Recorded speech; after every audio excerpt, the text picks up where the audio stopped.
parcours est celui d'un distributeur. J'ai commencé par passer 10 années dans une enseigne qui est Auchan, hypermarché, en franchissant les étapes de chef de rayon à chef de secteur, directeur adjoint, puis directeur d'hypermarché, assez jeune, 30 ans.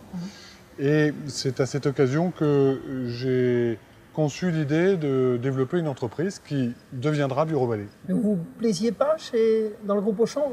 Mulliez n'a pas réussi à vous retenir? Mulliez n'a pas réussi à me retenir, mais en tout cas, ça n'a certainement pas empêché ma vocation d'entrepreneur de naître à l'occasion d'une visite que Auchan avait organisée pour les directeurs d'hypermarché. Et 10 à 12 années d'analyse approfondie m'ont amené à comprendre que, et à revenir sur mes réflexes d'enfant. Je courais en culotte courte, c'était la mode à l'époque, pour descendre le boulevard Saint-Michel, au quartier latin. Et je ne pouvais pas le faire sans aller faire une visite chez Joseph Gibert. Et j'y passais quelques minutes, juste pour y retrouver un univers de produits qui avait quelque chose de passionnant. Cet univers, qu'est-ce qu'il évoque chez vous?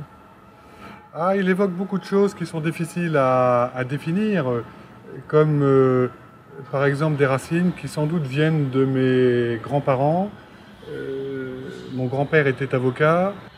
Qu'est-ce que c'est que le papier? C'est le support de l'intelligence. Ma grand-mère était femme politique et écrivait ses discours avant de les prononcer. Et elle-même avait un rapport avec l'écrit et la lecture, bien sûr, qui était très profond. Et 20 ans plus tard, il s'est passé quelque chose et j'ai décidé à ce moment-là que j'allais créer une entreprise qui serait autour de la fourniture, de la papeterie et du monde du bureau.